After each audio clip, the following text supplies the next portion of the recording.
Hello दोस्तों, आज का टॉपिक होने वाला है इंडियन कॉन्ट्रैक्ट एक्ट 1872 से।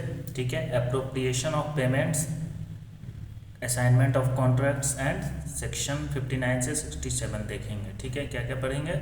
Appropriation of payments, assignment of contracts and section 59 से 67 देखेंगे। Indian contract act 1872 1872। ठीक है, लर्निंग ऑब्जेक्टिव्स होगा हमारा अप्रोप्रिएशन ऑफ पेमेंट्स क्या है, meaning of appropriation of payments, rules under section 59 से 61 देखेंगे। ठीक है, रूल्स अंडर सेक्शन 59 से 61, असाइनमेंट ऑफ कॉन्ट्रैक्ट्स देखेंगे, टाइप्स ऑफ असाइनमेंट देखेंगे, difference between assignment and novation देखेंगे। ठीक है, ओवरव्यू ऑफ सेक्शंस 62 से 67 देखेंगे, 62 से 67, landmark case startup versus McDonald देखेंगे, important legal principal, comparisons, revisions and questions देखेंगे। ठीक है, स्टार्ट करते हैं। Appropriation of payments. ठीक है, ए डेब्टर में ओ मोर देन वन डेब्ट to the same creditor. When the debtor makes a payment the question arises which डेब्ट should be the payment be adjust against, which debt should be that payment be adjust against। ठीक है, the legal process of deciding this is called the appropriation of payments। Simple definition से देखते हैं। appropriation of payments means applying a payment made by a debtor, ठीक है, towards one or more outstanding debts। ठीक है, example देख रहे हैं राहुल और अमन। ठीक है, एक राहुल जो है अमन को दिया, ठीक है, सॉरी अमन ने लोन दिया राहुल को। ठीक है, लोन ए है 20,000 का, लोन बी है 30,000 का, लोन सी है 3 लोन दिया है। ठीक है, 20, 30 और 50,000 का। अब राहुल जो है पे करता है 20,000। ठीक है, तो विच लोन गेट रिड्यूस्ड, तो ये बात कर रहा है कौन? सेक्शन 59, 60, 61। ठीक है, किसका? Indian contract act 1872। ठीक है, तो इसमें क्या है वो, what is appropriation necessary, why is appropriation necessary. ठीक है, without clear rules debtor and creditor may disagree. ठीक है, litigation may arise, confusion may occur, the act provides clear legal rules. Easy formula, many debts one payment which डेब्ट, मतलब appropriation. ठीक है, section 59 से 61 देखेंगे तो सेक्शन 59 देख रहे हैं, डेब्टर डिसाइड्स द एप्रोप्रिएशन। ठीक है, when the debtor or several debts, ठीक है, makes a payment and expressly or implicitly indicates the debt to which the payment should be applied, the creditor must apply it accordingly। ठीक है, ठीक है, तो section 59 बोल रहा है डेब्टर डिसाइड्स करेगा द एप्रोप्रिएशन। ठीक है, रूल होगा where the debtor owes several debts, ठीक है, मेक्स ए पेमेंट, ठीक है, एंड एक्सप्रेसली और इम्प्लिसिटली इंडिकेट्स द डेब्ट to which the payment should be applied, the creditor must apply it accordingly. ठीक है, सिंपल मीनिंग में debtor has the first right to choose. ठीक है, debtor has the first right to choose. ठीक है, राहुल और अमन loan 1 40,000, loan 2 60,000, Rahul pay 40 says and says plead adjust this against loan 1। ठीक है, Aman must apply the payment to loan 1। ठीक है, implied intention, sometimes intention is not spoken but is obvious। Example, Rahul sends a check mentioning car loan EMI, this indicates the payment is meant for the car loan। ठीक है, important principle, the creditor cannot ignore the debtor's clear instruction। ठीक है, जो loan दे रहा है वो ignore नहीं कर सकता जो डेब्ट लिया है उसके क्लियर इंस्ट्रक्शन को। ठीक है, सेक्शन 60 क्या बोलता है? Creditor decides the appropriation. पहला केस में तो उसने किया डेब्टर ने, अब क्रेडिटर डिसाइड करेगा।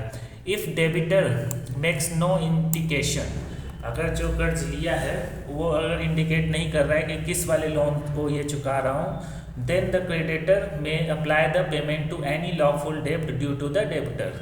ठीक है, दिस इंक्लूड्स इवन ए डेब्ट that has become time bound provided it is otherwise lawful. ठीक है, simple meaning, if the debtor keeps silent the creditor choose. ठीक है, क्या, जैसे 3 लोन लिया हुआ है, ठीक है, अब राहुल सिंपली 10,000 दे रहा है, तो किस में से चूज करना है, किसको लोन को भरना है, तो वो जो है Aman may adjust it against any one of the debts. Time bound debts, ठीक है। Suppose a loan A is barred by limitation, Rahul makes a general payment without instruction, the creditor may appropriate it to the time barred डेप्ट, जो जिसमें time bed होगा कि इस समय तक पूरा करना है, तो ऑब्वियसली बात पहले वो टाइम बेड वाले पे भरेगा। ठीक है। ए टाइम बेड डेप्ट is not extinguished, only the legal remedy to sue becomes barred by limitation. Time by डेप्ट इज नॉट एक्सटिंग्विश्ड, ठीक है, only the legal remedy to sue becomes barred by limitation. ठीक है। अब आते हैं section 61, law decides the appropriation rule if debtor gives no instruction and creditor also makes no appropriation. दोनों मना कर रहा है कि दोनों नहीं बताया कि किसका क्या करना है। ठीक है। The law applies the payment rule of law, payment is applied in order to the time, oldest debt is discharged first, if debts are of same date payment is applied proportionally। ठीक है। जैसे राहुल ने 2019 में एक loan लिया 20,000, 2020 में 30,000 लिया और 21 में 40,000 लिया। अब राहुल ने 20,000 चुकाया तो वो किस में सेटल होगा, तो नाइदर राहुल नॉर अमन स्पेसिफाइज एप्रोप्रिएशन, तो लॉ एट जस्टिस अगेंस्ट 2019 वाला में, क्योंकि ये सबसे पुराना है।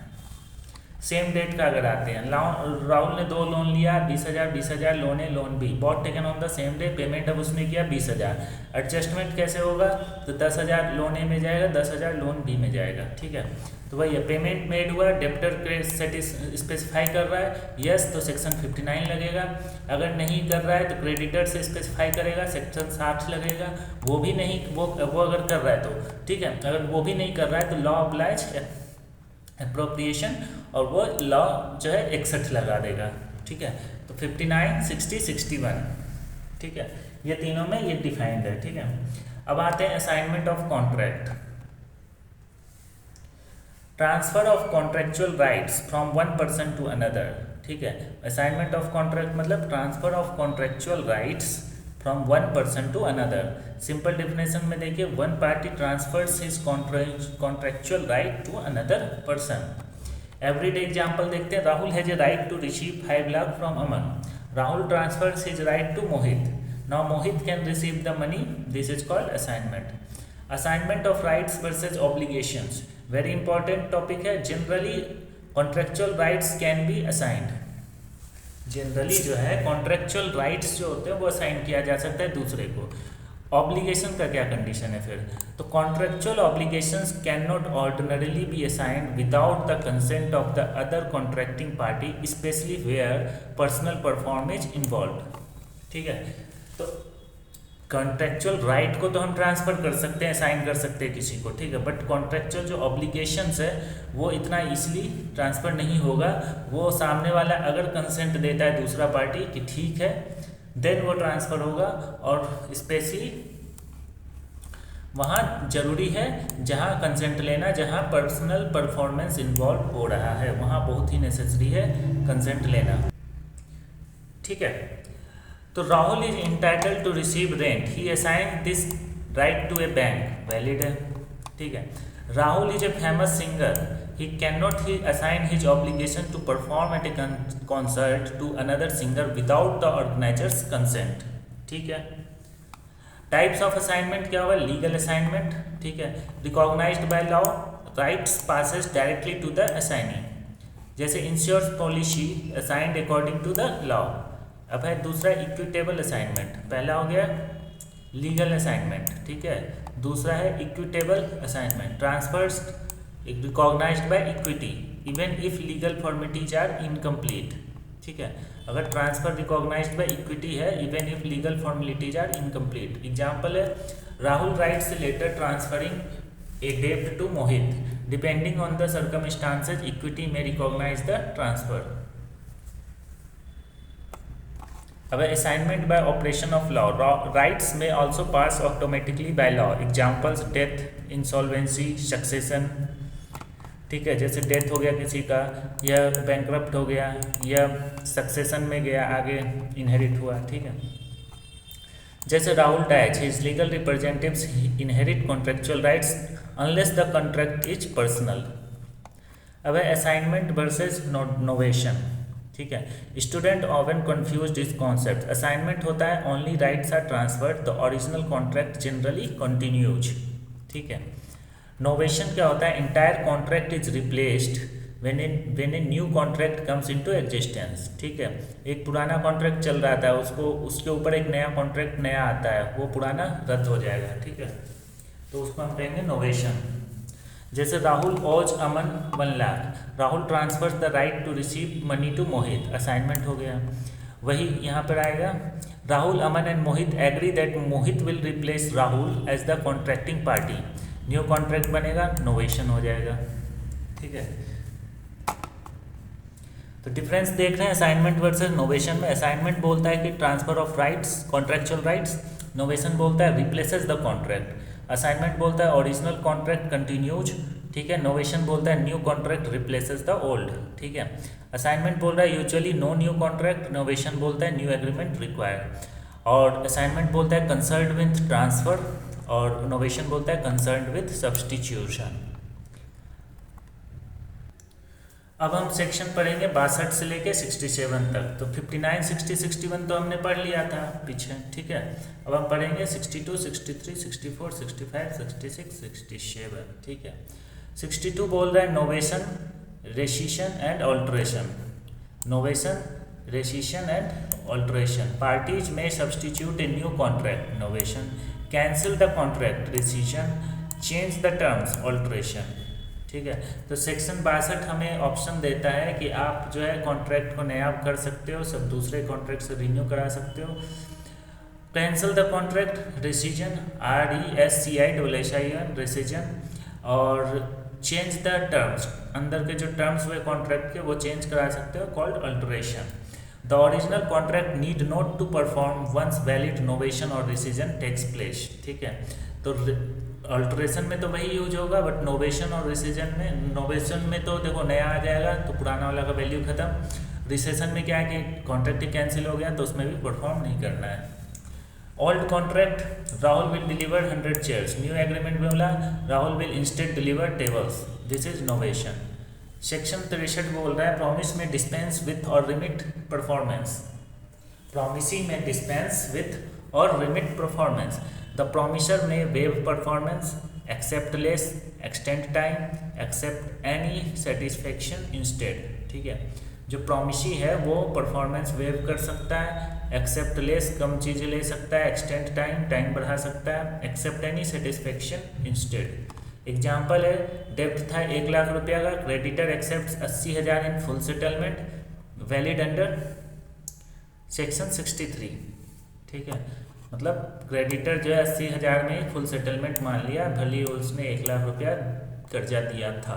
ठीक है, अब आते हैं सेक्शन 64 है consequences of rescission of voidable contract। When a voidable contract is rescinded, the rescinding party must restore any benefit received as far as possible।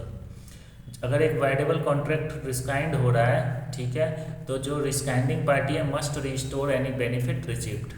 ठीक है, जैसे एग्जांपल है contract induced by fraud is rescinded. ठीक है, normally wide हो जाएगा, voidable हो जाएगा। ठीक है, अगर फ्रॉड है, the goods received must generally be return.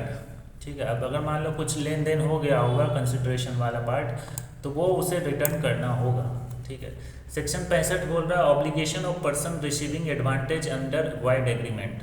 अब वाइड एग्रीमेंट की बात हो रहा है, obligation of person receiving advantage under void agreement, if agreement is void और contract later becomes void, benefits received should generally be restored, this is based on the principle of restitution. ठीक है, example है money paid under a contract later discovered to be void should ordinarily be returned. Section 66 बोलता है communication of rescission, rescission must be communicated in the same manner as proposals and acceptance। ठीक है, a party wishing to cancel a voidable contract should communicate that the decision to the other party। Simple है। ठीक है, 67 बोलता है neglect or refusal of promisee, if the promisee neglects or refuses to provide reasonable facilities necessary for performance, the promisor is excused to that extent।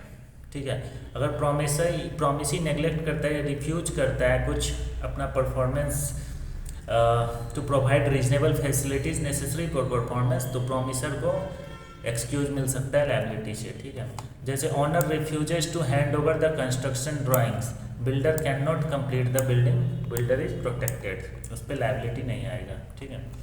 Landmark case startup versus McDonald 1843 का है। The seller agreed to deliver goods within the agreed period, on the last permissible day he offer delivery late in the evening, the buyer refuse to accept, issue हुआ, was the seller valid, seller's tender valid, judgement था yes, the court held that the delivery was offered within the contractual time, whether the hour was reasonable dependent on the surrounding circumstances, ठीक है। Legal principle है, a tender made within the agreed time and is commercially reasonable manner is valid, ठीक है।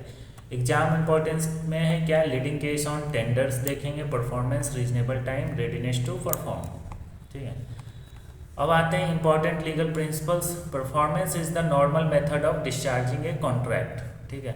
Performance is a normal method of discharging a contract. Appropriation of payment follows debtor, creditor and laws, ये हमें किस में मिला, 59, 60, 61 में। Debtor एप्रिएशन होगा, creditor बताएगा कि किस में देना है, लॉ नहीं दोनों बताएगा, तो लॉ बताएगा कि कौन सा होगा, पहले टाइम बायर्ड वाले को देगा, तो लास्ट होगा नहीं होगा, सेम टाइम पे होगा तो सबको इक्वली बांट देगा सब में, ठीक है। Contractual rights are generally assignable, personal obligations can not orderly be assigned without consent, ठीक है। Novation creates new contract, void agreements required restoration of benefits under section 65, ठीक है। A promisee cannot complain of non-performance if he himself prevented or failed to facilitate performance, ठीक है। Revision start करते हैं, section 59, section 60, section 61। Basis था who decides, तो section 59 में बोलता है डेब्टर जो कर्ज लिया है, सेक्शन 60 बोलता है क्रेडिटर डिसाइड करेगा किस कौन सा लोन चुकाना है, सेक्शन 61 बोलता है कि अगर दोनों नहीं बोला तो लॉ बताएगा कि किसको कौन सा लोन के अगेंस्ट वो पैसा चुकेगा, ठीक है। डेब्टर इंटेंशन प्रेजेंट होगा, ठीक है, इसमें एब्सेंट होगा, इसमें भी एब्सेंट होगा। क्रेडिटर चॉइस नो, इसमें यस होगा, इसमें भी नो होगा। रूल फॉलो डेब्टर, क्रेडिटर में चूज एनी लॉफुल डेब्ट, ओल्डेस्ट डेब्ट फर्स्ट होगा, इफ सेम डेट है तो प्रोपोर्शनली डिवाइड हो जाएगा। Assignment versus novation, transfer contractual rights होता है, नोवेशन में सब्सटीट्यूट से न्यू कॉन्ट्रैक्ट होता है, ओरिजिनल कॉन्ट्रैक्ट कंटिन्यू होता है, इसमें ओरिजिनल कॉन्ट्रैक्ट खत्म हो जाता है। Generally no consent of debtor needed for assignment of rights, subject to law and contract, ठीक है। Requires agreement of the concerned parties, governed by the transfer principles, इसमें सेक्शन 62 बताता है, ठीक है। Legal assignment versus equitable assignment, legal assignment बोलता है recognised by law, equitable बोलता है रिकॉग्नाइज्ड बाय इक्विटी। लीगल बोलता है कि लीगल असाइनमेंट बोलता है लीगल फॉर्मेलिटीज सेटिस्फाइड, इक्विटेबल बोलता है formalities must be incomplete, may be incomplete, sorry formalities में भी इनकम्प्लीट। लीगल असाइनमेंट बोलता है stronger legal enforceability, equitable assignment बोलता है इन्फोर्स्ड ऑन इक्विटेबल प्रिंसिपल्स, ठीक है। अब rights versus obligations, generally assignable होता है, किसी को भी असाइन कर सकते हैं दूसरे पार्टी को, generally not assignable without consent where personal performance अगर इन्वॉल्व है तो। एग्जाम्पल है right to receive money, example है duty to sing a concert, ठीक है। तो 59, 60, 61 में बोला गया debtor to choose, debtor choose करता है 59 में, 60 में क्रेडिटर चूज करेगा और 61 बोलेगा अगर दोनों ने चूज किया तो लॉ चूज करेगा। सेक्शन 62 बोल रहा है नोवेशन, 63 बोल रहा है रिमिशन, 65 बोल रहा है रेस्टिट्यूशन, 64 बात कर रहा है वॉइडेबल कॉन्ट्रैक्ट का और 66 बात है कम्युनिकेशन ऑफ रेसिजन, अगर मतलब कैंसिल कर रहे हो तो दोनों पार्टी को पता होना चाहिए, ठीक है। और लास्ट होता है नेग्लेक्ट बाय प्रोमिसी, अगर नेग्लेक्ट बाय प्रोमिसी है तो सामने वाला जो होगा प्रोमिसर वो अपना लायबिलिटी से बच जाएगा, ठीक है, उस पर कोई वो नहीं आएगा कि उसने नहीं किया, ठीक है। तो novation, remission, restitution, voidable contract, communication of decision and neglect by promise 67, ठीक है। Appropriation of payments determines how a payment is adjusted when multiple डेब्ट एग्जिस्ट, ठीक है। एप्रोप्रिएशन ऑफ पेमेंट मतलब कि अगर मल्टीपल लोन चल रहा है तो उसमें अगर कोई पेमेंट दिया है डेब्टर तो वो कैसे सेटल होगा, ठीक है। 59 बोलता है debtor has the first right to specify the डेब्ट, 60 बोलता है if debtor is silent the creditor may appropriate the payment to any lawful डेब्ट इंक्लूडिंग ए टाइम बर्ड डेब्ट, सेक्शन 61 बोलता है अगर दोनों साइलेंट है तो law applies the payment to the oldest डेब्ट first. Assignment is the transfer of contractual rights. Contractual obligations generally cannot be assigned without consent where personal performance is required. Novation बोल रहा है section 62 substitutes A new contract for old one. 63 बोल रहा है permits the promisee to remit or waive performance or accept a lesser satisfaction। ठीक है। 64 बोल रहा है requires restoration of benefits when a voidable contract is rescinded. 65 बोल रहा है requires restitution when an agreement is discovered to be void और a contract becomes wide. 66 बोल रहा है रिक्वायर्स कम्युनिकेशन ऑफ रेसिशन। ठीक है। 67 बोला है protects the promisor where the promisee neglects the और refuses to provide reasonable facilities for performance. Startup versus McDonald बोल रहा है establishes that a tender made within the contractual time and in reasonable manner is valid. ठीक है। तो एक chart की तरह यहाँ देख रहे हैं कि कॉन्ट्रैक्ट बना, ठीक है, परफॉर्मेंस रिक्वायर्ड है, ठीक है, एक्चुअल परफॉर्मेंस, ठीक है, टेंडर हो जाएगा अटेम्प्टेड परफॉर्मेंस, ठीक है, ऑफर टू परफॉर्म, ठीक है, जॉइंट प्रोमिसेस, ठीक है, रेसिप्रोकल प्रोमिसेस क्या होता है पीछे पढ़े थे, time and place of performance, appropriation of payment सभी पढ़े ऊपर। ठीक है। असाइनमेंट राइट्स कैसे है, असाइनमेंट जा असाइन कर सकते हैं, ऑब्लिगेशंस असाइन नहीं होगा जब तक कि कंसेंट मिले। नोवेशन, रिमिशन, रेस्टिट्यूशन, ठीक है, ये पढ़े। ठीक है। तो ये हमने इसके अंदर पढ़ा परफॉर्मेंस के अंदर। ठीक है। एक्चुअल परफॉर्मेंस, टेंडर हो गया, अटेम्प्टेड परफॉर्मेंस, जॉइंट प्रोमिसेस दो मिलके करते हैं तो, ठीक है, रेसिप्रोकल प्रोमिसेस इंस्टेंट जो है दोनों तरफ से प्रॉमिस हुआ है। ठीक है। Time and place of performance important होता है। ठीक है। अप्रोप्रिएशन ऑफ पेमेंट्स हो गया। ठीक है। Assignment, novation, remission and restitution. इस तरह के कुछ क्वेश्चंस आ सकते हैं लॉन्ग में, शॉर्ट में। ठीक है।